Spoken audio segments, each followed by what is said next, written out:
बाटे पहचान हो,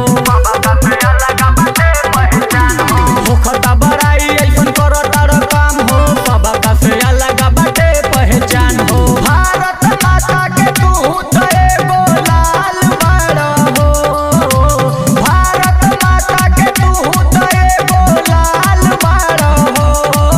सभी कहेला तू तो बड़ी,